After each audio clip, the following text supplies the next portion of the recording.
प्रिय बच्चों, आज हम एक नया चैप्टर, नया पाठ द्रव का पृष्ठ तनाव ये शुरू कर रहे हैं। तो इसमें सबसे पहले हमको पृष्ठ तनाव समझना है। पृष्ठ तनाव को अंग्रेजी में सरफेस टेंशन कहते हैं। ठीक है, इसमें उंगली तो ना लगे इधर वाले, सरफेस टेंशन कहते हैं। तो पहले इसकी परिभाषा या इसका तात्पर्य हमको समझना है कि क्या होता है ये सरफेस टेंशन, पृष्ठ तनाव या तल तनाव। प्रत्येक द्रव के स्वतंत्र पृष्ठ को सतह भी कहते हैं, तल भी कहते हैं, कि प्राकृतिक प्रवृत्ति होती है, नेचुरल एक ये टेंडेंसी है, प्रवृत्ति होती है कि वह अपने क्षेत्रफल को न्यूनतम संभव करने का प्रयास करता है। अपने क्षेत्रफल को प्राकृतिक रूप से ये उसकी टेंडेंसी है कि वो उसको कम करने का प्रयास करेगा। अर्थात एक तनी हुई प्रत्यास्थ झिल्ली की भांति सिकुड़ने का प्रयास करता है। जैसे कोई झिल्ली है, प्रत्यास्थ झिल्ली, इलास्टिक, तो उसको जब हम फैलाते हैं, उसको तान देते हैं तो वो तन जाती है, फिर उसको छोड़ते हैं तो वो एकदम सिकुड़ के छोटी हो जाती है। तो जिस तरह से प्रत्यास्थ झिल्ली की भांति जो है वो द्रव का जो तल है, द्रव की जो सतह है, वो सिकुड़ने का प्रयास करती है, न्यूनतम संभव क्षेत्रफल को करने का प्रयास करती है। इससे स्पष्ट है कि द्रव के पृष्ठ में तनाव होता है। द्रव के पृष्ठ में तनाव होता है। द्रव पृष्ठ की इस प्राकृतिक प्रवृत्ति को ही पृष्ठ तनाव कहते हैं। कि द्रव पृष्ठ की ये प्राकृतिक नेचुरल टेंडेंसी है, तो वो है पृष्ठ तनाव।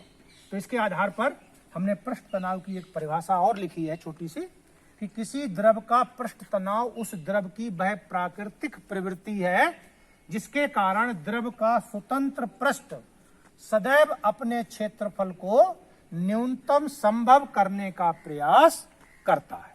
तो ये डेफिनेशन आपकी 2 लाइन की हो जाती है। ठीक है, तो समझ में आया कि ये द्रव के पृष्ठ में ये एक प्राकृतिक गुण होता है, एक प्राकृतिक प्रवृत्ति होती है, एक आदत होती है नेचुरल, कि वो अपने पृष्ठ को न्यूनतम करने का प्रयास करता है, जैसे प्रत्यास्थ झिल्ली करती है उस तरह से। अब इसमें हम आपको एक बात और एक्स्ट्रा जब बता दें, गणित की बात है ये, कि नोट करके लिख दिया ब्रैकेट में, कि हम जानते हैं कि किसी निश्चित आयतन के लिए गोलीय पृष्ठ का क्षेत्रफल न्यूनतम होता है। जैसे कोई आयतन है और उस आयतन से हम भिन्न भिन्न प्रकार की आकृतियां बनाएं, जैसे पिरामिड बनाएं, शंकु बनाएं, बेलन बनाएं, तो उसमें सबसे कम उस आयतन का सबसे कम का क्षेत्रफल किसका होगा? गोले का। तो गोला जब बनाएंगे उस आयतन का, उसी आयतन का गोला बनाएंगे तो उसका क्षेत्रफल सबसे न्यूनतम होगा। तो इस प्रकार से कोई भी द्रव है वो अपने क्षेत्रफल को न्यूनतम करने का अर्थ है कि वो अपनी आकृति को गोलीय करने की कोशिश करता है।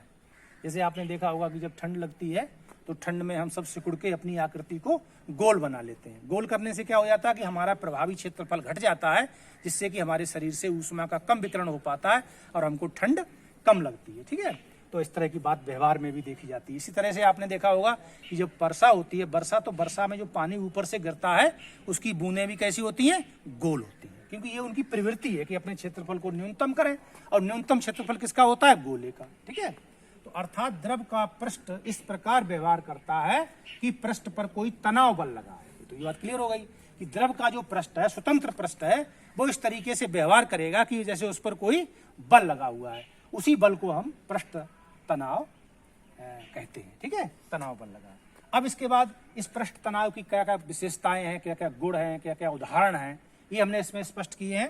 नंबर 1, किसी द्रव के पृष्ठ तनाव का मान उस द्रव पर निर्भर करता है, क्योंकि अलग अलग होता है हर द्रव के लिए, उस द्रव पर तथा द्रव पृष्ठ के दूसरी ओर वाले माध्यम पर निर्भर करता है कि वो द्रव पृष्ठ का जो दूसरी ओर का माध्यम है वो कैसा है।